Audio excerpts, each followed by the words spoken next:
symbol of excellence in sports entertainment.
Hello wrestling fans and welcome to Slamboree. I'm Gotmark76 and we have a great show lined up. We are going to start off with one of our three big main events.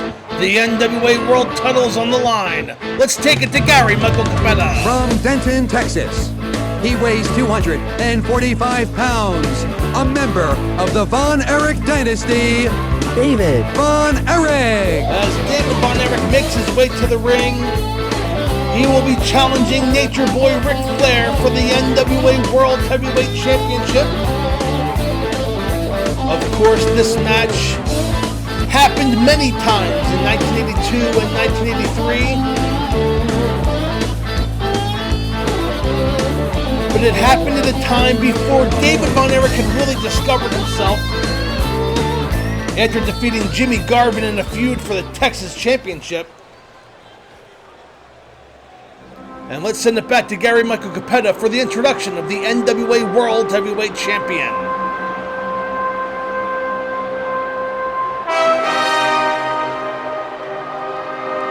From Charlotte, weighing 245 pounds, he is the World Heavyweight Champion, Nature Boy Ric Flair. So again, this match has happened in the past. In fact, David Von Erich defeated Ric Flair for the NWA Missouri Heavyweight Championship in 1983. And it has been said that that title victory over Nature Boy Ric Flair for the NWA Missouri title, of course a big shout out to our friend Randy at the National Wrestling Federation, but it was said that that match, that victory, was going to propel David Von Erich into possibly winning the NWA World Heavyweight title. Well, they wrestled each other at December 25th, 1983's World Class Championship Wrestling Star Wars. And that was going to set up a big feud between David Von Erich and Nature Boy Ric Flair, as that is the NWA Globe Championship. they are fighting for here today. In an interesting angle, Mike Von Erich, one of the Von Erich brothers, was put into a match against Nature Boy Ric Flair. If Mike Von Erich lasted 10 minutes against Ric Flair, then David Von Erich would get that world title shot. Well, Mike Von Erich lasted the 10 minutes, and David Von Erich and Ric Flair were going to set their program for the spring of 1984. Unfortunately, during a tour of Japan in February of '84, David Von Erich passed away. There have been many rumors, many stories floating around about the cause of death, and of course, it's all speculation. Nobody really 100% knows. Everybody has an idea. They have this, they have that. But one thing that many wrestling journalists and experts have said is that David Von Erich was tapped to possibly have a run with the NWA World Heavyweight Title. So even though this match happened many times before, I'm having a little fun with the AI here as David Von Erich drops the leg across the throat of Nature Boy Ric Flair. And we will have this match, let's call this 1984 David Von Erich versus 1984 Nature Boy Ric Flair.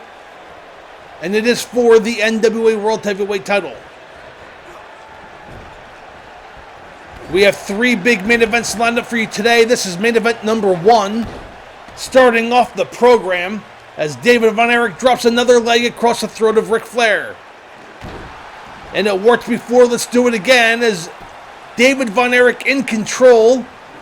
A third leg drop across the throat. And let's do it 4 times.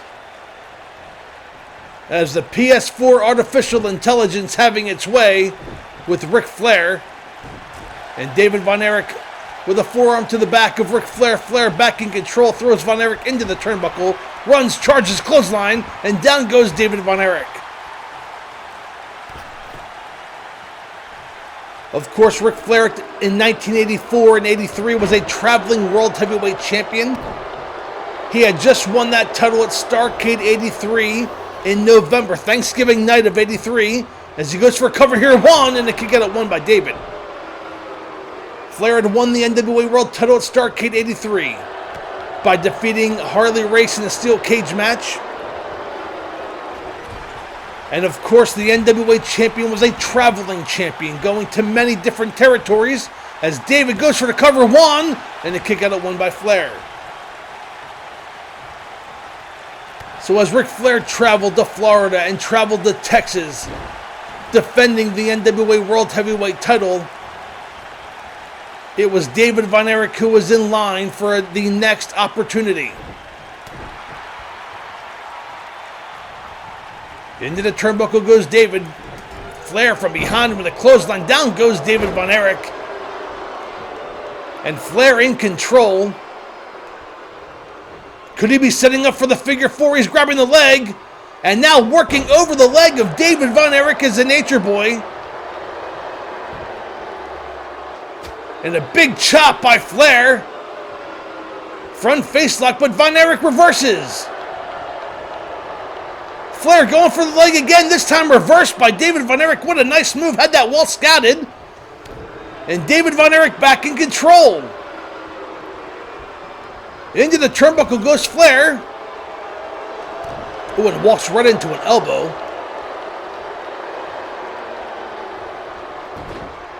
And again, Flair working the leg of David Von Erich. A very smart move on the part of the Nature Boy Ric Flair. And an elbow drop to the lower back, and Von Erich in trouble. Flair rolls him over, goes for the cover. Referee out of position. 1, 2, and a kick out of 2 by David Von Erich. Oh, the referee was out of position. I think Flair may have had him there. But the professional that Flair is going right back to work on David Von Erich. Now a rear chin lock. Von Erich in trouble. But Von Erich able to escape the headlock And Flair now in trouble. And Von Erich with a sleeper hold out of nowhere. Has a sleeper hold. The referee's asking if Flair can tap. Oh, and that's it. David Von Erich has won the NWA World Title.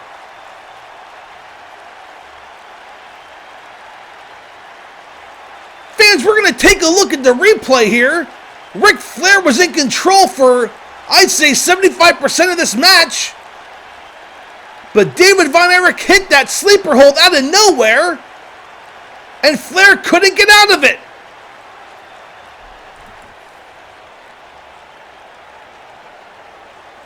Von Erich again hitting that sleeper hold from out of nowhere. And there's Flair back in control. Flair was working the leg for the duration of this match, but was unable to lock in the figure 4 leg lock. And there's that sleeper hold that came out of nowhere. And Flair unable to escape. Von Erich, very wise, had his body between Flair and the ropes to escape. And Flair had nowhere to go. And your winner and new NWA World Heavyweight Champion, David Von Erich. So Fantasy Warfare, David Von Erich for one night here at Slamboree is the NWA 1984 World Heavyweight Champion. Fans, don't go away. I will be joined by my friend and tag team partner Zach, Deli316, for the duration of the show. We'll be right back after this quick timeout.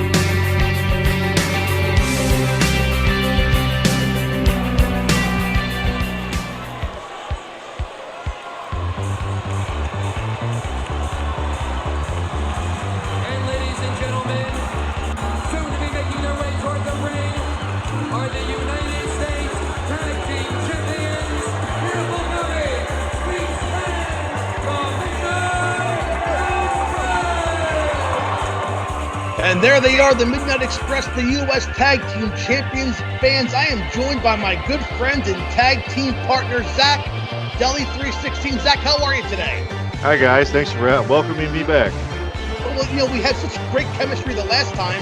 And you, me, and Bill, you know, we're like the Russians. You know, any two of the three can do the commentary as we send it back to Gary Michael Capetta for the introduction to the World Tag Team Champions. And ladies and gentlemen, their opponents. They are from Hollywood, California. They are the World Tag Team Champions, the Hollywood Rhodes. Zach, I'm looking forward to calling this rest of the action with you here today. This is going to be a great what-if fantasy warfare matchup. Tell me some of your memories of the Hollywood Blondes. Well, as you know, and a lot of our viewers probably know, and they just viewed the episode of The Dark Side of the Ring opening with Brian Pillman. These guys, this tag team wasn't ever supposed to get over and go as far as they did. I mean, Flying Brian's one of my all-time favorites, and that blonde Steve guy. I wonder who he ended up becoming someday. I don't know. That long hair had to have had something to do with it, sure. Absolutely, but man, I love these guys, and yeah, they were a team that was put together. Austin was supposed to get a U.S. Heavyweight Championship push. That never happened. He was kind of pissed off about that, and you know, him and Brian formed the Blondes, and the rest is history, man. They were becoming crowd favorites. You know, let's do a little fantasy what if between us here, Zach. What if Steve Austin gets that singles push? You know, you had Rick Rude in the U.S./World Title talk. You know, he was supposed to challenge Ron Simmons back at Starrcade 92 prior to getting injured. So Rick Rude was always the top contender to the World Title. You would have had Stunning Steve as the U.S. champion about 9 or 10 months prior to him actually winning the U.S. title. What would the course of history, would it have been much different than what we saw? It's possible it could have been. I would have liked to have seen, you know, kind of veering off topic here a little bit to not indirectly not answer your question, but when the Horsemen came back in 93, instead of getting Paul Roma, and I think Ole was a part of that, I would have liked to see I know a lot of people have talked about it. We've talked about it. And Bill and I have also said, and Arn Anderson's even gone on record. The Hollywood Blondes would have made a great addition as Four Horsemen. They would have fit right in with that group. But to answer your question, Austin getting the push and becoming U.S. champion, yeah, I think he would have had a hell of a run, man, and had some great matches. So this is going to be a fantasy warfare. One of my favorite. I'm just going to call it like it is. My favorite tag team is the Eaton and Lane version of the Midnight Express. I put them at 1A over the Road Warriors 1B as far as my favorite tag teams. They've only been together. They were only together from May of '87 until October of 1990. So you're talking a little less than 3 years. But they did everything in those 3 years, including winning the U.S. and World Tag Team Championships simultaneously. Yeah, and I know a lot of our Crockett fans, they really like the Condrey and Eaton version as well. But I just wasn't able to relate to them from a fan standpoint as well as I could Lane and Eaton. And man, these two guys, they got cheers. I mean, the Eaton and Condrey versions were, the constant bad guys, booed out of the building along with all the dirty antics by Cornette. But man, yeah, the Lane and Eaton version definitely the most popular as far as, being cheered and I think match quality. You brought up a great point during the Dark Side of the Ring Season 1 premiere, which just happened, I believe, well, by the time this is airing, it would be May 7th or so, last week. Let's just call it last week. Mm-hmm. And, I prided myself as kind of being a smart fan in the late 90s. The internet kind of changed a lot of that stuff with the dirt sheets, and that was the first I had ever known about the personal issues that Brian Pillman was going through. The fathering 4 different children with 3 different mothers. This is all stuff that, when the loose cannon Brian Pillman version happened in late 95, when he was finally a member of the Horsemen, as we mentioned earlier, I was just kind of wondering where this came from. This wasn't the Brian Pillman I knew watching wrestling since he started in '89. This was a whole different character.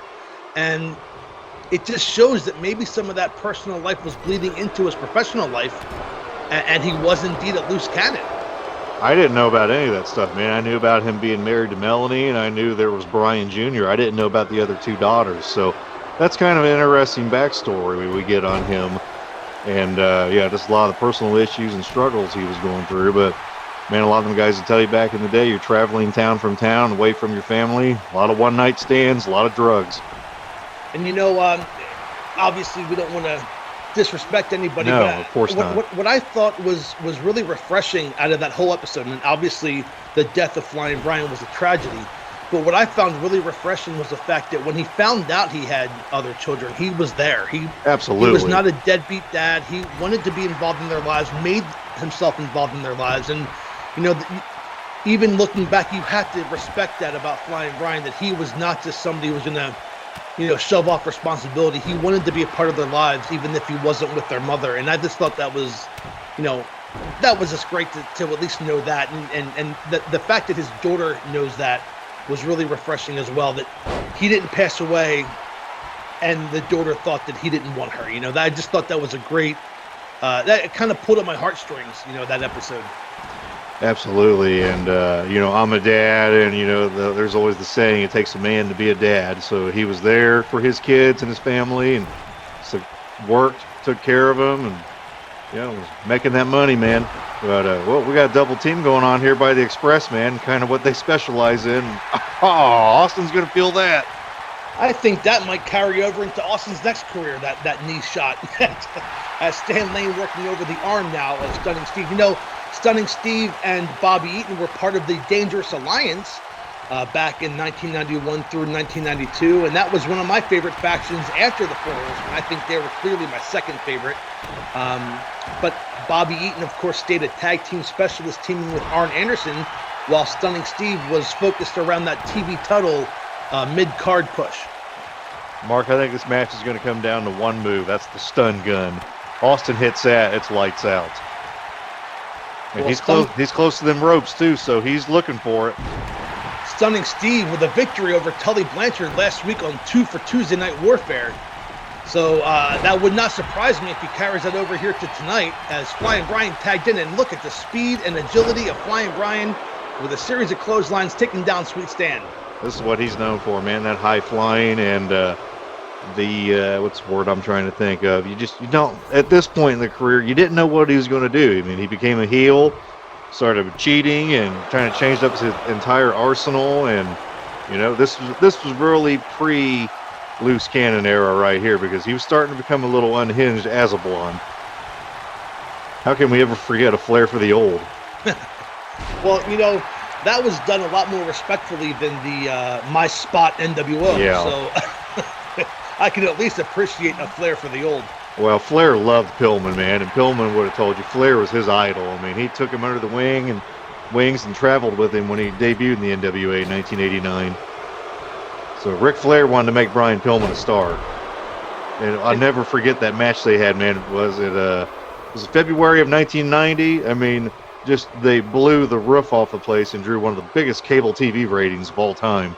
I believe it was the week after Sting, Yes. Clash of the Champions. It was either Yes. February like 17th or February, around that time, maybe Valentine's Day, or the week after. And it was shortly after Sting was, you know, we were all told that Sting was out for a while. And, you know, I remember watching Pillman get several U.S. title matches in the fall of '89 against Lex Luger. And I thought Pillman was good. I wasn't sold on Pillman yet. It wasn't until that match with Flair and the tag team feud with him and the Z-Man versus the Midnight Express where I really got behind Pillman. So I was late to the party. I thought Pillman was good, but after mid-1990, I knew he was great. Absolutely. That whole deal with him and Flair, too, the promo leading up to the match when Pillman challenged him. Pillman was reaching out to his friend, Ric Flair, saying, you know, you're my idol. You know, why would you do this to Sting? And he was trying to reason with him. And now Austin, working over his future Dangerous Alliance partner, goes for the cover. Will the Hollywood Blondes retain the World Tag Team titles? No, a kick out at one by Beautiful Bobby. He's going to have to do more than that to put Bobby down, man. And, you know, I look for the rocket launcher to come into play if it ends up going to advantage Midnight Express. And of course, these two men have history prior to the Dangerous Alliance. Beautiful Bobby won his only singles major title that I'm aware of, the NWA World TV title, by defeating his future tag team champion partner Arn Anderson back at, was it Super Brawl in '91. Hey, well, Mark, we got Eaton going to the top here. We could have it. He's Alabama climbing the Jam. top rope. He leaps, and there it is. The It's Alabama it. Jam. Got to go for the cover, Bobby. He does. He heard you, Zach. He goes for the cover, hooks the leg. 1, 2, and broken up by Pillman breaks it Pillman. up. And the referee's down. I couldn't help but notice by his absence, Jim Cornette's not out here, Mark. Is he barred from ringside? You know, that's something I do not know about the Fantasy Warfare rules. Perhaps for this tag team titles with the U.S. tag and World tag titles all in the same line, maybe the commissioner thought that he should be barred from ringside. And look at that maneuver from Stunning Steve, something we don't see too often. He was more of a high flyer, technical wrestler back then. When he got injured in '97 with Owen Hart, he really had to change his moveset around and become more of a brawler. But I think that's when the promos really started getting very good too. They were already good prior to that. Oh, he's kicking Bobby in the back of the leg. If he takes that leg out, Mark, Bobby can't climb the top rope. And we missed it, but somehow Bobby Eaton got busted open, and Stunning Steve taking advantage with a Turtle World DDT, and down goes Bobby, who makes the tag, and here comes Sweet Stan. Crowd's going crazy, man. That's what So you fantasy have- warfare is all about.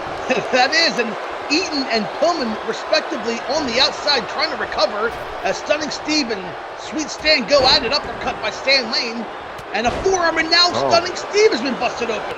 There we go. This is what I miss in today's wrestling, bloodbaths. Lane now with an inverted atomic drop on Stunning Steve. Pillman's back on the apron. That could be a difference maker. Bobby's still out. That is correct. It's 2-on-1 in favor of the Blondes, even though Stan Lane in control. Irish whip to Austin. Misses a clothesline. Bam! Takes He off the leveled head. him with that. Go for the cover, Stan. He could be going for that kick. Has him setting him lined up. up. And, blocked by Austin Stunning blocked Steve. it. Okay, well, there's been a lot of reversals here, signature moves, man. Bobby Eaton still on the outside recovering as Stan Lane in control. Oh, there's Eaton back up on the apron. I definitely want to see a winner here. I don't want to see this end in a no contest. This is an overall great match, great opener. Fans, this is what Fantasy Warfare is all about, and we got a great match lineup for you guys tonight on Slamboree. Oh, and barely a kick out. I think Eaton made the save when the referee's hand was coming down for 3. And Austin doesn't like it. No, he doesn't. He's going after Bobby. He suplexes him back into the ring on top of Stan Lane. That's a little Stone Cold attitude right there. Yeah. Just think, man, 3 years later. But that celebration allowed Stan Lane to get back into this match. Into the corner goes Lane. Again, we're back to Pillman and Eaton being out of this matchup. It's one-on-one here. And a Sabat kick by Stan Lane takes down Stunning Steve. Goes for the cover. 1, 2, and 3. Well, I would call that an upset, seeing the Blondes lose. But, you know, again, the Midnight Express beat. I mean, come on. Without Jim Cornette. That is correct. I thought that was a fantastic matchup, but the Midnight Express just one step ahead of the Hollywood Blondes. Mark, if the Blondes would have had a manager back in the day, who do you think it would have been? I think Missy Hyatt would have been nice with them. Yeah, that would have been a good pairing. And then they could have been all blonde, you know? Yeah, the all Blondes. And there's that tag team maneuver. I think Austin's going to feel that for the next 5 years. I think the experience factor of being a team came into play here too, because again, Lane and Eaton were a tag team a lot longer than Pillman and Austin.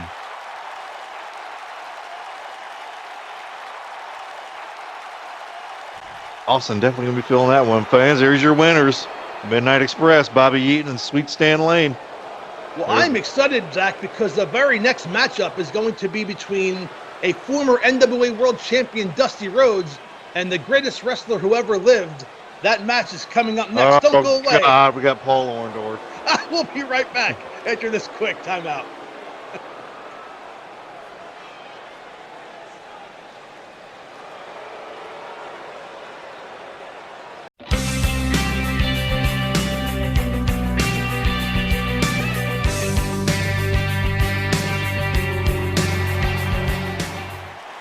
And welcome back to Slamboree. Let's take it to Gary Michael Capetta for the introduction. When it comes crashing down and it hurts inside. From Tampa, Florida, he weighs 246 pounds, Mr. Wonderful, Paul Orndorff. And Mr. Wonderful Paul Orndorff, the former two-time World Wrestling Federation heavyweight champion, at least in my mind, you will not tell me differently. Makes his way to the ring, being led to the ring by his manager, Bobby Heenan, and Zach has promised to keep me in check for this line. I will call it down the middle as Mr. Wonderful about to take on a big challenge of the American Dream, Dusty Rhodes. Let's send it back. No, you know what? We're not going to send it back yet. We're going to watch Dusty Rhodes make his way to the ring, see if Orndorff can maybe attack him from before the match. I don't know. Maybe I wouldn't hold it past him. Orndorff and his cheap tactics. So, Mark, I like the job you did on the nameplate, man. It looks real good. Starting to rub off on you. That is correct. 2 pounds, the American Dream, Dusty Rhodes. As Dusty Rhodes makes his way to the ring, Slamboree, a Legends reunion, stole that logo from the internet, did the best I could with the nameplate, of course. You know, Zach, you are a big influence. And look at this, I was right. Orndorff going into the ring. What's he have, Mark? Is that a bat or a That pipe? looks like a baseball bat to represent the ring and a jab to the knee. You went right for Dustin's knees. To the midsection. Oh, no. He knows Pin that. him. Pin him. I mean. Look, what's the brain doing? He's going for the turnbuckle pad. Well, that's the only way they're going to win this match. They're going to have to cheat. This match is over. Go for the pinfall. We can move on to our next match. As Orndorff, I'm sorry, let me calm down. As Orndorff in control in the early going of this matchup against Dusty Rhodes. Mark, you're a broadcast journalist. You can't be biased. I am not buying. There it is. He's too Count close this to match ropes. over. 1, whoa, kick out at 1 by Dusty. How many world titles has Orndorff held? He's going up against the former 3-time NWA World Heavyweight He beat Champion. Hogan fair and square twice. Nah. Once in Toronto, once on live TV, Saturday Night's Main Event. 11 million people watched that match. I think we're going to have to do a fantasy warfare with Deli and Gotmark. put our creative guys back in there. Orndorff had a choke on Dusty, had the count of 5 to break it up, and of course, with 4.5 did so. And Orndorff in control over over Dusty Rhodes. And Dusty Rhodes from behind has him. Yeah. And a belly-to-belly suplex. That showboating cost him right there. Brain, you probably should have schooled him a little more on who he's going against. Come on, ref, get that out of the ring already. All joking aside, I am a big fan of Dusty Rhodes. Absolutely. Obviously, I like Paul Orndorff, so it's all good. Fans, we do this for your entertainment.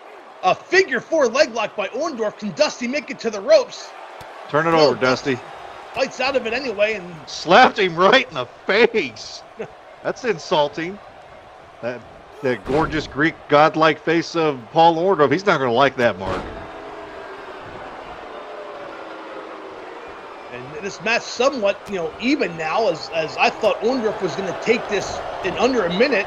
He wisely took a baseball bat from underneath the ring and attacked Dusty prior to the bell ringing. He was unable to put Dusty Rhodes away, and I got to say, the longer Dusty Rhodes stays in this match, the longer it favors the American Dream.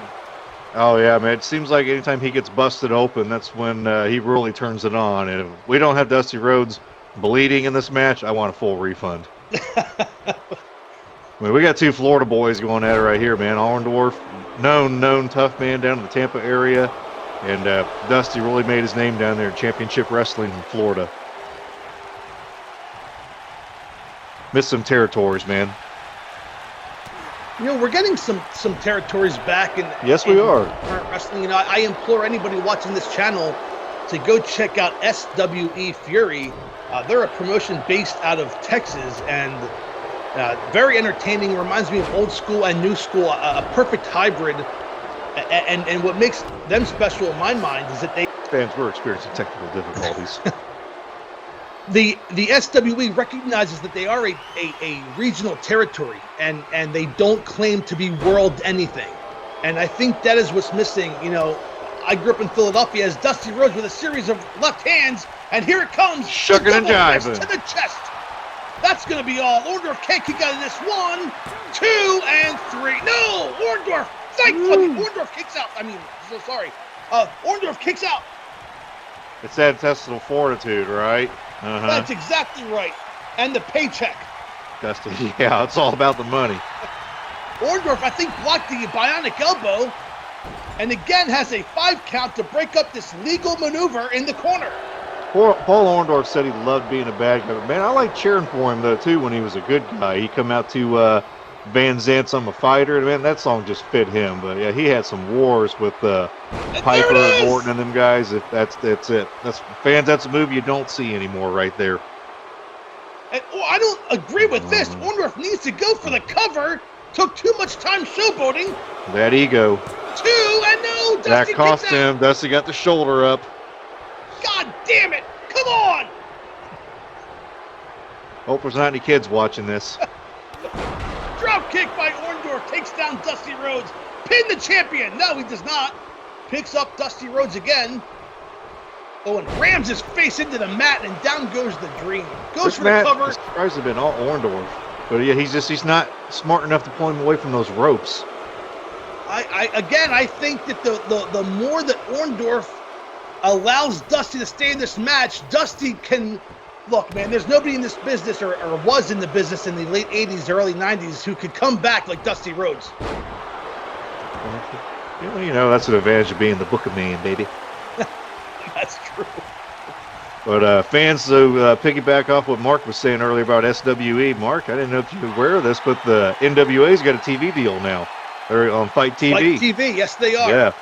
Unfortunately, see, I love the NWA, and we can talk about this at another time, but I love the NWA, but I think a lot of their talent going to AEW is kind of, I don't want to say hurt them, but I think COVID really destroyed what they were, the momentum that they had with Zicky Dice and all those guys, Ricky Starks, and Eli Drake is now in NXT, and a lot of their top talent is not there.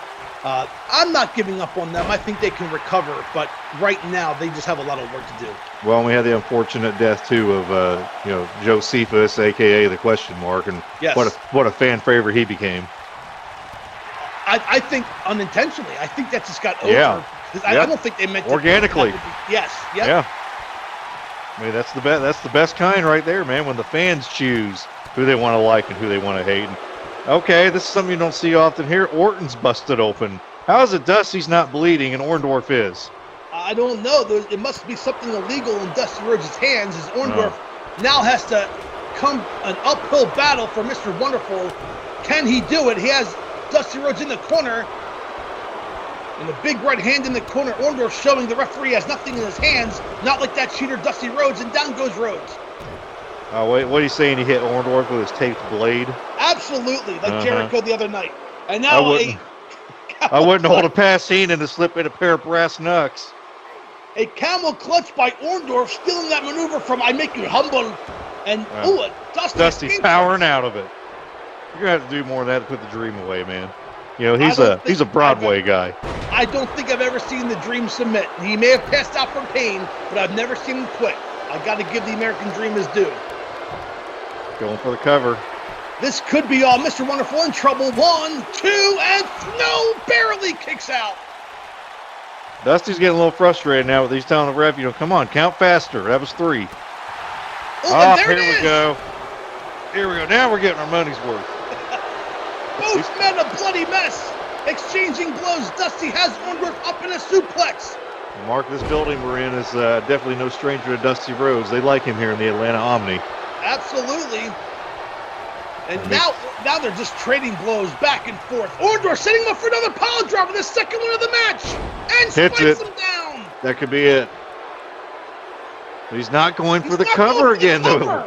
Why is he so hesitant? Man, the ego and the cockiness of this guy. Has Dusty up in a suplex, 300 plus pounds and down. Look at that by Mr. Wonderful. Now he goes for the, that has to be all. Dusty was built at 285, just so everybody's aware. Oh, barely a kick out by Dusty. Oh, he may have been billed at 285. I'm 205. Let me tell you that. and Orndorff off the ropes. What's Orndorff doing? I think he was trying to. I think he expected Dusty Rhodes to sit up and take Dusty down with a shoulder block, but Dusty stayed down on the mat. That's foreshadowing of Titus O'Neil. Which would happen many years later. Many, many years later. And man. Into the corner goes the shoulder of Dusty Now, Rhodes. there's no call for that right there. He's trying to hurt him now. Well, look, Yeah, he hit the pile driver twice, and Dusty kicked out twice. So, I mean, I expect Orndorff to... Oh, and a roll-up from behind! And he got the tights. No, he was putting his hand there, Zach. It was, it got tied up during the emotion. And Orndorff now on top. I think we're going to have to bring Bill in as a moderator from now on when we call these Orndorff matches. I am calling it down the line. Orndorff allowing the referee to count out Dusty Rhodes. And the brain's saying something to him now. The brain just gave instructions to Orndorff. I'm not sure what he said. We couldn't hear it from up here. I mean, you think Orton would want to win this in the ring? Is he going for a count out? Oh, Whoa! wait a second. Takes out the referee. Why would he do that? He can't win the match when he takes the ref out. The referee was in his way. He was clearly going to charge Dusty Rhodes. He's got that bat again. Oh, well, watch out for Heenan. Oh, Dusty has the bat. Watch out, Tully Blanchard and Jim Crockett. And we also know that Dusty can swing for the fences, too. Yes, we do. The referee back up. No harm, no foul. The baseball bat was picked up but not used by either man. And Orndorff now picking up Dusty Rhodes and putting him up top. Could we see a superplex, Zach? That's Orton's strategy, man. He wants to take the ref out, and he wants to cripple Dusty Rhodes and take him out of wrestling. I can't believe he's... Oh, my God, he hit the superplex. That has to be all. Orndorff needs to go for the cover, and that's going to do it. Orndorff wins. 1, 2, and 3. No! Oh, Dusty gets the shoulder up. Come on! Hey, man, how long has this match gone on for now? It's going in Dusty's favor. Now both men exchanging blows. They're a bloody mess, Zach. Well, I don't know how to call this one, man. This is back and forth right here. I mean, Orton's clearly going for the cheap tactics, and man, Dusty's taking everything he can throw at him, including a ball bat. Oh, and a big swing, a double fist across the face. Orndorff, his feet got Feet tied on up the to ropes. They got tied up accidentally. Oh, but Dusty kicks out. Orndorff did not know where he was. His feet must have draped across the ropes when he was going for the cover. He's jawing there with the referee. Better watch out, Mark. He's going to get himself disqualified. Oh, and here it comes, the third pile driver. Up and down to the mat. He's got Dusty too close to the ropes again. Hey, must have heard He me. heard you. He goes for the cover, hooks the leg, and Dusty kick out again. 1, Kick out, 2, Dusty. and 3. Well, it took 3 pile drivers. Half a man would have been down with 1 pile driver. I will agree with you there, Zach. Half a man, but Dusty Rhodes is 3 men. Yes. And look, here's some action from earlier in the contest.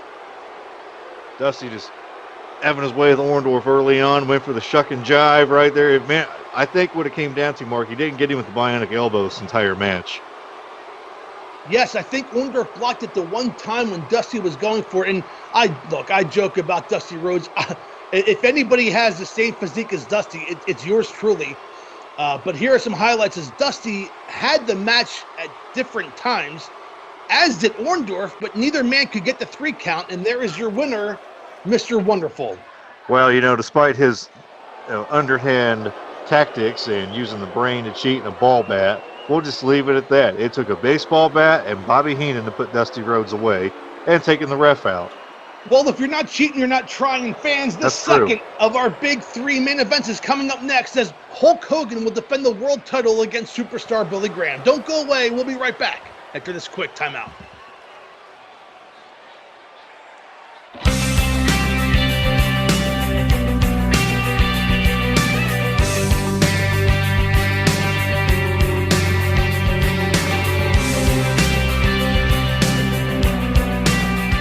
And welcome back to Slamboree, the second of our big 3 main events. We'll see 2 men, one of which was the inspiration for the other. Yeah, I'm looking forward to this one, Mark, because, they say imitation is the fondest form of flattery. From Paradise Valley, Arizona, weighing in at 275 pounds, the man with the bionic biceps, superstar Billy There's Graham. Gary Michael Capetto with the introduction of superstar Billy Graham, the former WWF World Champion, defeated Bruno Sammartino, and as you said, Zach, was the inspiration for Jesse the Body Ventura, Hulk Hogan. I'm sure there are others that I can't think of off the top of my head, but this guy, one of the first, if I may be so bold to say, the first cool heels. Oh, yeah, man. I mean, he was coming out as a bad guy. He was actually getting cheered for it. I remember seeing him slap hands a few times, but they had a documentary years ago I watched that Billy Graham and his wife was talking, and she said he always wanted to play the good guy. Which is odd because most wrestlers like the bad guy. It's easier to play the bad guy. Oh, yeah, you can do anything you want. But here comes my man. Let's send it to Howard Finkel for the introduction of the champion. From Little Speak, California, weighing 305 pounds, the WWF Champion, Hulk Hogan. There he is, the 1986 World Heavyweight Champion. We're going to have this Zach take place in 1986. So, Hulk Hogan fending off wrestlers such as King Kong Bundy, Paul Orndorff, Big John Big Studd. John Studd, and superstar Billy Graham makes his return to the World Wrestling Federation in the, I believe it was the fall of '86. Yeah, you can tell the physique wasn't as bad, wasn't as big here. You can tell he had trimmed down a little bit, probably off the juice, so to speak. Yes. And his 86 man, one of the years Hogan probably had his biggest. He's built a 302, but he had to be 320 easily. During the return for superstar Billy Graham, he had major hip surgery, and that put him out of action. And that was the first time I ever remember showing footage of a surgery on TV, let alone a wrestling program. But they showed some of the surgery that Billy Graham went under, and he was out for the next several months and returned in early '87, which was a feat in itself, coming back from that major surgery. He just never got to the big level that I think Vince McMahon brought him in to be. I mean, I think that at some point they would have definitely teamed Graham and Hogan up, but that just never happened. Well, weren't they originally going to be teammates in the first Survivor Series? But he was written off TV with who attacked him? Was it Dino Bravo? No, it was the one man gang and Butch Reed. Yep. That's right. Yeah, they attacked him, and out of Don nowhere, Morocco. Don Morocco makes the save and turns face. Yeah, that was great. And look, Don Morocco was always just there. You know, ever since the early 80s with him losing his final Intercontinental title run, Don Morocco was always just there. He had a on-again, off-again tag team with Bob Orton. He was always one of those heels that you would see on TV winning every jobber match, but there was never really anything done with him. With his character, had like no direction. And then when he came out to support and save Superstar Graham, he got a little bit of a push, including a first-round victory in that World Title tournament at WrestleMania 4. He would lose in the second round, but it was this Rock Don Morocco. Yeah, he was the Rock, yes, and they came out to the Jesus Christ Superstar theme music, same as Superstar Billy Graham, and just one last hurrah for Don Morocco before he would kind of fade off and come back, ironically, with ECW in the early 90s as Superstar Graham in control over Hulk Hogan. And of course, I joke and jest about Paul Orndorff being my favorite wrestler, and I joke about Hogan, but the fact is Hogan was the biggest star.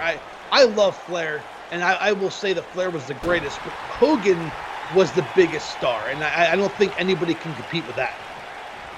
Well, that, and I've seen a few Philadelphia Spectrum shows, man, with Hogan, and that Philly crowd loved Hulk Hogan. If you say so. I mean, I don't think they could did. pipe in audience noise back then.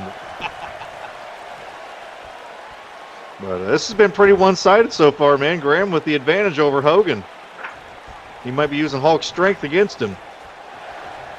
It's going to come down to the bear hug versus the leg drop. I think whoever can hit their maneuver first will be the victor, as Graham in control has Hogan right where he wants him. And again, into the ropes goes Hogan, and a big clothesline takes down the Hulkster. Going for the cover. It might take more than a clothesline and a kick out at one. Yeah, he only got a one. Yeah, I mean, come on, Graham, you're going after the champion of the world right here. The 86 version of Hogan at that. With just what some great feuds Hulk had in 86, man. I mean, the cage match at WrestleMania 2 with Bundy, the first time we saw the blue bar cage, old Big Blue.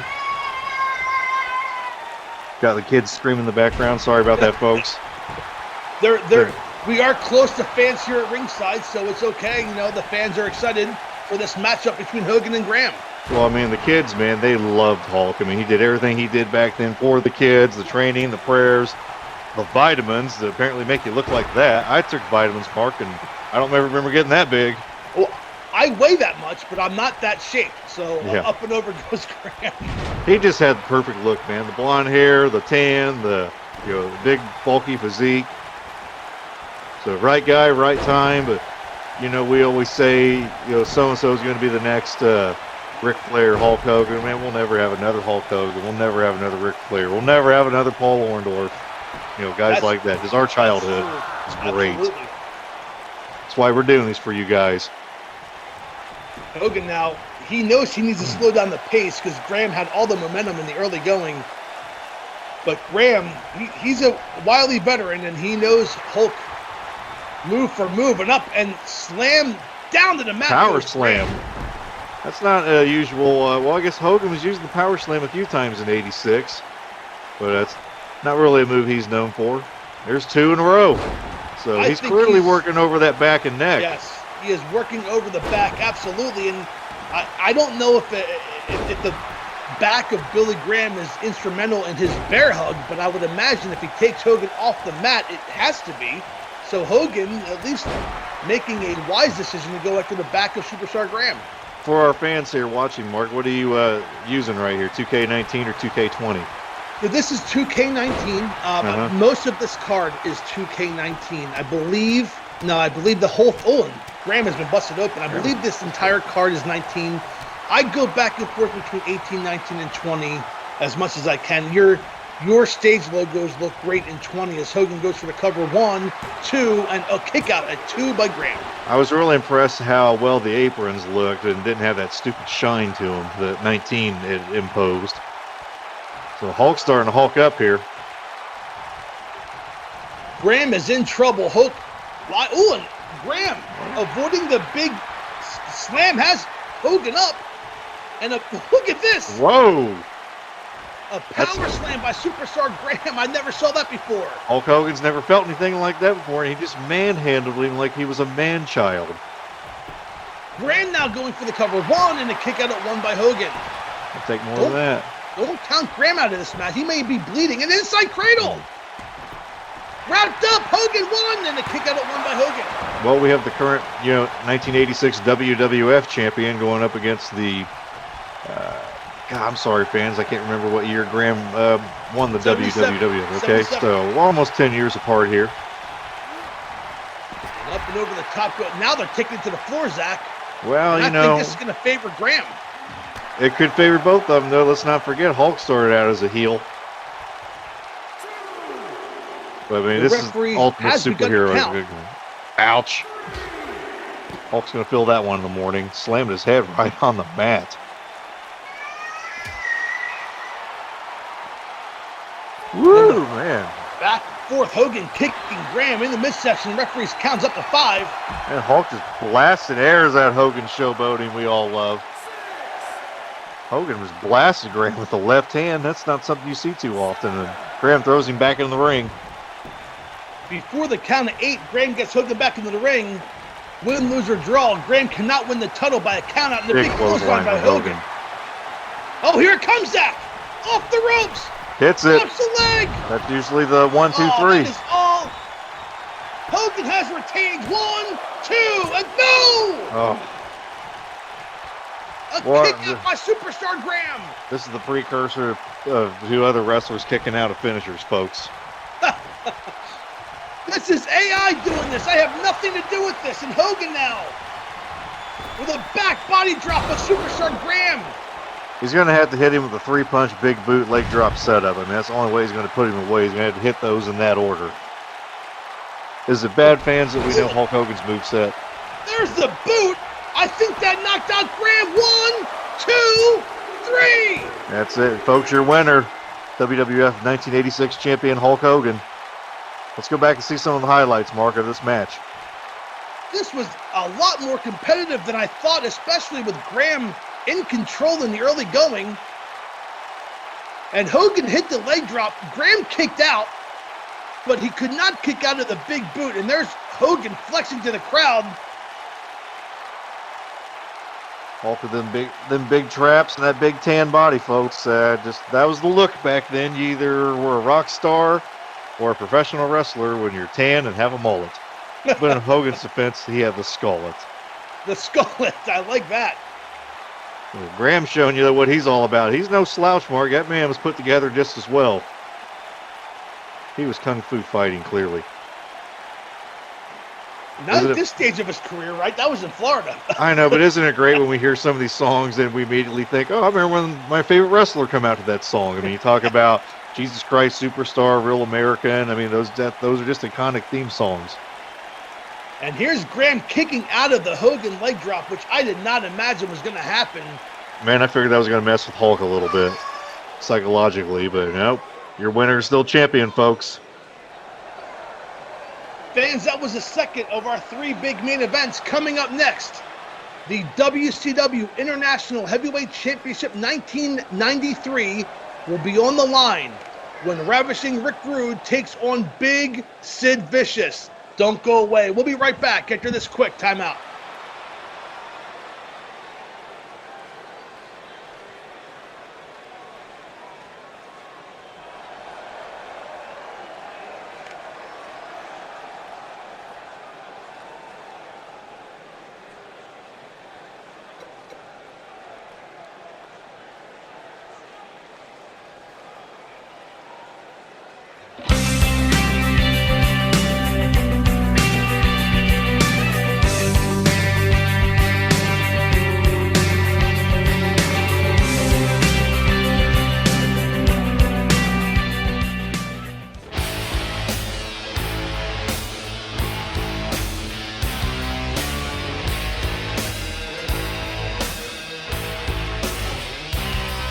from West Memphis, Arkansas. Standing 6 feet, 9 inches tall, weighing 318 pounds, the man who rules the world, Sid Vicious. There's Gary Michael Capetto with the introduction. I always liked it better when he announced Sid as anywhere he darn well pleases, but West Memphis, Arkansas will work for this game.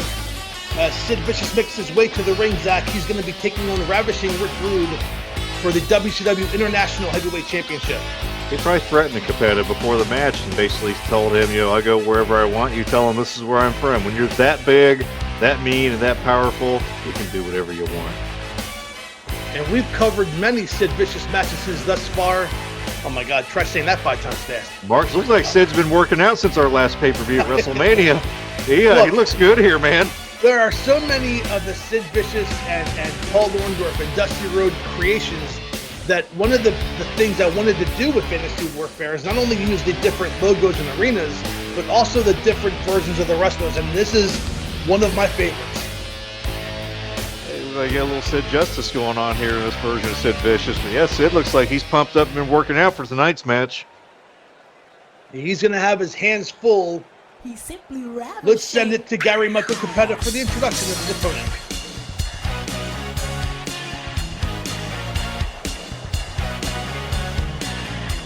From Robbinsdale, Minnesota, he weighs 251 pounds, ravishing Rick Rude.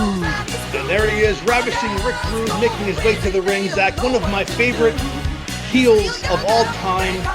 I really sometimes wonder what if 1994 he did not have that career-ending injury in that match in Japan against Sting, and what would have happened, because they were going to turn Rick Rude's face just weeks prior to Hulk Hogan making his debut. You would have had Hogan and Rude as clearly the two of the top 3 with Sting faces in the company.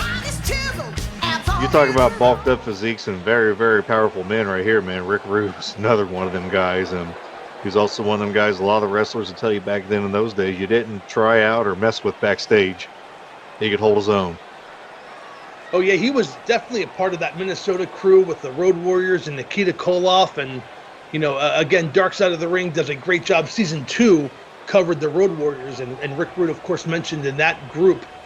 And yeah, you're right, they did not take any crap from anybody. There's some stories Kurt Hennig will tell that, or people will tell that Rude would hassle people in arm wrestling for money. Kurt Hennig would say, "Hey, I got this buddy back here. I think he can take you," and he'd just kind of sit in the back and not think nothing of it. And Kurt would hustle these people and make money off of it. That's hilarious. Is Rick Rude working over Sid Vicious? So Sid Vicious, remember the Skyscrapers? We saw them at the Royal Rumble and back at WrestleMania. Also a horseman. He was also, I was just going to get there. So then Yeah. he gets hurt, comes back as a member of the Horsemen, has I'd say a mildly successful run, main events Halloween Havoc 1990 against Sting for the world title, then loses a loser leaves town match against El Gigante at Super Brawl in 1991. I might be in the minority here. Maybe people will agree with me. Maybe they won't. That's okay. I don't think Sid fit as a horseman because he was too loved by the fans. I think they wanted him to be solo and on his own because we wanted to cheer for him. Yes, I agree 100% with you. I think he would have been just as big as Sting and Luger if he was a face. And then once you turn Luger, you have Sting and Sid as your two big faces for the company.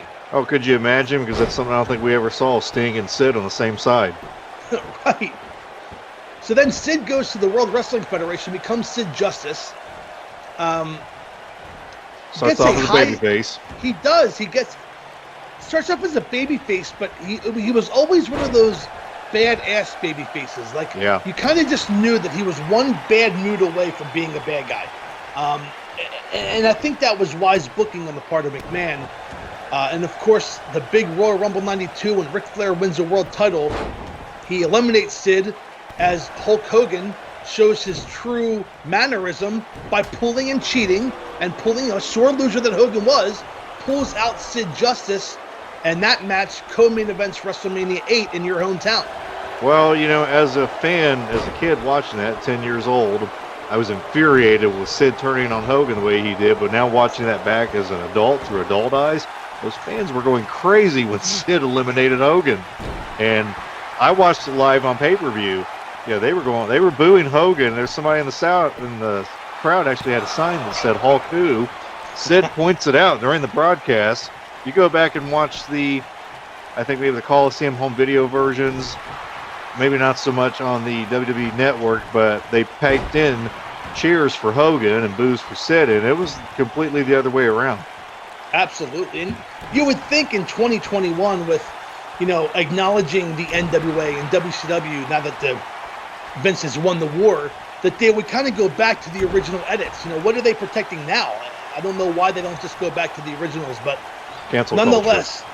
Sid, Yeah, that's true. The world we live in now, folks. Sid in control, picks up Rude, kick to the midsection. Oh, is that a version of the $1 Million Dream? No, it's a slam, and down goes ravishing Rick Rude, who's in trouble. Sid is manhandling him in this match. There's a several inch difference in size between these two men, and up and down goes Rick Rude. Of course, Rick Rude in 1991 and 92 was the leader of the Dangerous Alliance. We had mentioned that earlier in the broadcast when we saw Bob Eaton and Stunning Steve. One of my favorite factions, but he was always good, whether it was in a group setting or on his own. And 1993 really saw Rude come into his own as Sid with a cover 2 and through a Nova kick out by Rude. Couldn't help notice by his presence that the greatest wrestling promoter of all time, Colonel Rob Parker's not at ringside. Parker or Dangerous. Well, Dangerously was gone by the time Rude was the international champion. But you're right. No managers at ringside. This Slamboree is, with the exception of, I think, our main event, I think we're going to see Elizabeth and J.J. Dillon, did not have many managers in this event. As Sid goes for the cover on Rude. 1, 2, and a kick out of 2 by Rude. Yeah, it was kind of weird seeing Rude 93 onward, too, not having a manager anymore, because I thought him and Medusa were a good fit. And obviously, he's the leader of the Dangerous Alliance in 91 and 92, having Paul Lee with him. It just always seemed right. Someone with him, but at the same time, Rick Rude was a great promo guy. He didn't need a mouthpiece. Oh, and look at the strength of Big Sid Vicious has Rick Rude up and throws him down to the mat. I can hear Jesse Ventura sing, and you hear all the broken hearts of all those women right now slamming Rude on his face.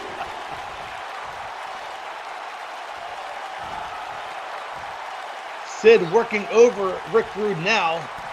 Big, powerful right hand to the neck. And Sid showing the fans here. And then these fans are eating it up. They are eating it up. They love him. I wouldn't be surprised if we didn't get a Sid, Sid, Sid, Sid chant going here shortly in the upper decks. And on cue, the fans boo when Rick Rude's back in control. Mm-hmm. So Rude was one of them heels, man. He made sure everything he said and did, you despise that man. And Mark, Rude's taking the turnbuckle pad off of here, Mark. What does Rude have in store here for Sid? Another forearm to the back. Sid, is he setting him up for the power bomb? Has him up. No, the helicopter toss instead. Going for that. He's smart, man. He's going for that backer, Rick Rude. Can't do the hip swivel. Choke slam. No, Rude counters the choke slam. Too close to the ropes. Rude spikes him down, a page out of Paul Orndorff's book, and down goes Sid Vicious. And here comes the Rude Awakening. Think about it. This were Memphis. That'd be an outlaw move. That'd be a DQ. That's right. And there it is, the Rude Awakening. Down goes Sid. Not many have kicked out of that. The referee just spotted the turnbuckle, and he's out of position. Out of position. That's going to benefit Sid. 1, 2, and 3. After all that, putting the turnbuckle pad back together, the ref's still in enough position. He must have really nailed that Rude Awakening 100%. Either that or maybe a low blow prior to hitting the maneuver, but here are some highlights from earlier in the contest. Sid with a stomp and went for the pin early on, and Rude was able to kick out. So choking him out right there. Mark, I mean, Sid dominated this match, and it come down to one move, my friend, the Rude Awakening. What a match between these two big men. I mean, I say big men. Sid was big as tall, but Rude was big physique-wise, and Sid's physique wasn't too shabby either. Rick Rude was shredded before they were shredded. Yes, he was. So he'll tell you, I took steroids to feed my family. And here was the beginning of the end. The pile driver spiking Sid down. That probably dazed Sid right there, man. You know, working over that neck. And then here it is. All she wrote. Nails the rude awakening. The referee coming back from adjusting the turnbuckle. What a time to do that. And there's your winner.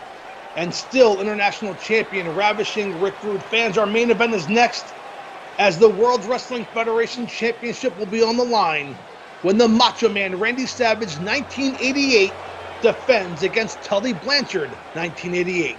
Our main event is next. Don't go away. We'll be right back after this quick timeout.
From San Antonio, Texas, Tully Blanchard. And there's Gary Michael Capetta with the introduction of Tully Blanchard. You will notice that J.J. Dillon is in the corner of Tully Blanchard. This is 1988 Tully Blanchard. You see the Brainbusters jacket, but, you know, with miscues with the attire. I wanted to go with the black attire, and there was red when he was a horseman and black when he was a Brainbuster, so we're just going to go with it for now. This is a 1988 Four Horsemen member, Tully Blanchard. Let's send it back to Howard Finkel for the introduction of the world champion.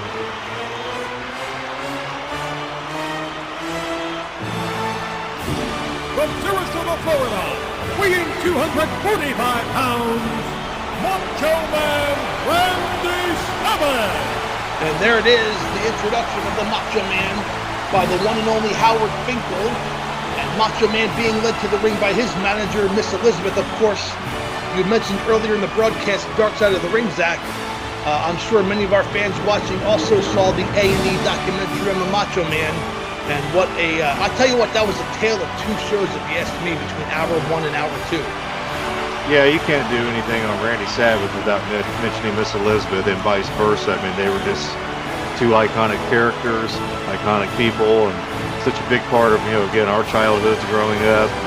And really, really just tragic on both ends. You know, obviously Miss Elizabeth passing away of a drug overdose.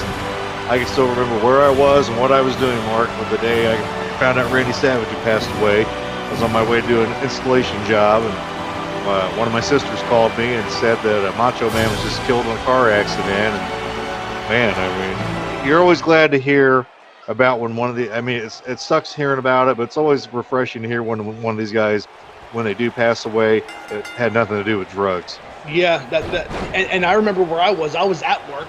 I was a retail store manager, and I remember finding out and immediately going online thinking that TMZ had gotten something wrong, but that wasn't the case. And of course, our big promo before this main event match, speaking of Randy Savage and that A&E documentary, one of his greatest matches of all time was against Ricky the Dragon Steamboat, the big main event for that Saturday night's main event, when you will see myself, Gotmark Man, and Bill the Bilski Nitura will call the action when Hulk Hogan 1987 defends the World Heavyweight title against Ricky the Dragon Steamboat 1987. This Fantasy Warfare What If match will take place in April of 1987, fresh off of both men's biggest victories of their career at that point. What's the venue and location we're going to be having that match at, Mark? That's a great question. I believe that's Hershey, Pennsylvania, which was my default Saturday night's main event, because that was the arena, the Saturday night's main event, when Macho Man was saved by Hulk Hogan and the Mega Powers were born. That's going to be a great crowd, great arena. Definitely looking forward to watching that broadcast with you and Bill. And Tully Blanchard now working over. Tully Blanchard has a victory this year in the Gotmark Fantasy Warfare season over Ric Over the Flair. World Heavyweight Champion, yeah. Yeah. He was champion So, for a night. He's looking to add the World Wrestling Federation title to his one night only, as he's working over the arm of the Macho Man. Well, you also said that you couldn't decide on a tire and version here. I mean, you went with the Brainbuster Tully. Brainbuster Tully and Arn wrestled exactly the same as Horseman Arn and Tully. So you can't go wrong either way. And I listened to Arn's show a while back, and he said that Vince told him and Tully, you guys had credibility in my company. So, I mean, come on, when the big boss is telling you you had credibility, that's saying something about just what two great pro wrestlers and workers these two guys were. It's such a shame. You know, I say it's a shame, but it's really not.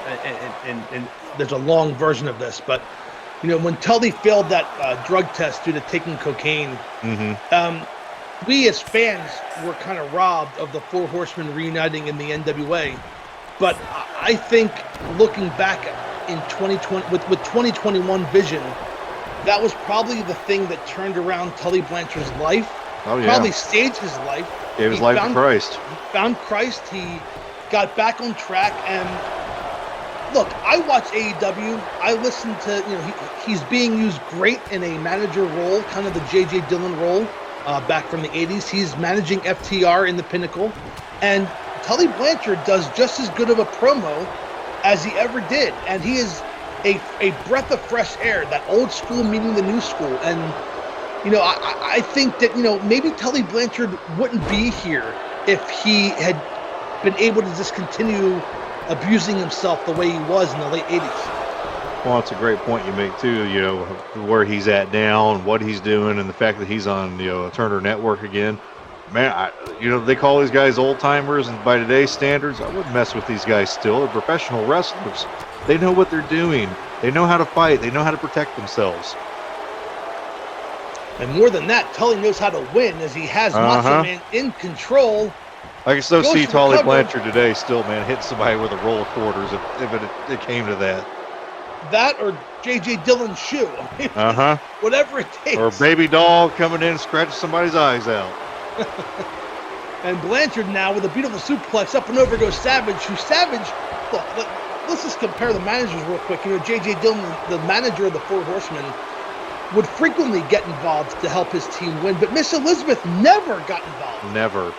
That was just so out of character in 1996 WCW when Liz turned on Randy and sided with Ric Flair and actually would interject herself and cheat in the matches. It's like, what is she doing? That is so, you know, complete 180 of the Miss Elizabeth we grew up with in the 80s. And again, you know, we talked about it earlier with Brian Pillman. We as fans never knew the personal stuff between Savage and Elizabeth. They were divorced by the time they got married on TV. So we just never knew the real life situation of these two people. Yeah, you know, and Hulk Hogan's another one of those guys. You can't talk about Randy Savage and Miss Elizabeth without having him involved. And, you know, definitely as a fan of both them guys, I'm glad to know that, you know, they made amends. Yes. You know, right before he passed away. You don't use, folks, life's too short. You don't want to go through life having grudges. And that's about the most involved I've seen Miss Elizabeth picking up Savage, because she does not want her man to lose this match by countout, and Savage tossed back in the ring by Tully Blanchard. I think Tully made a little bit of a look towards her there, Mark, and told her, you know, to back off. And if Savage hears and sees that, I think that's really going to turn the match around, because we know how overprotective Macho Man is. Right there, he's right in front of her, jawing with her and messing with Savage. I think it's going to come back to bite him in the ass. It could, but it could also bite Savage in the ass. There's a slingshot suplex, and we're going to have a new world champion. Oh, wait, look at that! Whoa. Elizabeth never gets involved like that. What's that all about? JJ over there screaming. The referee jaw-jacking. Look at the replay here. I think you were right, Zach. I think Tully was making comments to Miss Elizabeth. She didn't like it. She did not like it, and she got her payback. And Savage now in control. Might just cost him the title there, Mark. Yeah, Macho Man's starting to get some momentum now. You know, these fans are cheering him on. I mean, it's going to come down to one move, Mark, the big elbow. Can he hit it on Blanchard? Blanchard kicks out at 2. I'm still in shock that Miss Elizabeth got involved in this matchup. And these people are eating it up. They're on their feet here at in the Omni in Atlanta. Tully getting back to his feet. Savage in control, but he needs to stay on top of Tully a little bit more than he is right now. That's where Savage likes to be right here, man. Getting up in the corner, getting on that turnbuckle. Oh, knee to the back. There's a move out of 1986 Savage. As now Savage, oh, here it comes! He's going to the top. He hits this, Mark. It's over. Macho Man's in his favorite position. His perch. He's allowing Blanchard to get up. We could see the sledgehammer between the eyes here. And hits it. There it is. Savage in control. He's climbing back up top, Zach. Going for that big elbow drop. He hits this. It's over, folks. Macho Man points, flies. That's it. You got to pin him, Savage. Go for the cover. We got to show the instant replay first, Zach. As Savage hits the elbow. Has Blanchard pinned 1, 2, and 3. Savage retains. I'm just in shock Elizabeth got involved in the match. We never see that, and the fans erupted. Here are some highlights from earlier in the contest. What a match. Tully Blanchard unable to win both the NWA and World Wrestling Federation Championship in the same Fantasy Warfare season, but what a match nonetheless. Well, you know, he went after 1988 Macho Man Randy Savage, who was on top of his game then, Mark. Won the biggest tournament in WWF history at the time in 1988, taking on 4 opponents, becoming undisputed champion. Defended that belt proudly for a year. So I like it how we got the WrestleMania 5 attire on him here. Very, very memorable attire for old school fans. And there it is, the elbow off the top. Your winner him. And still world champion Macho Man Randy Savage. Zach, thank you so much for joining us here. Of course, Bill will be with me next time for Saturday night's main event.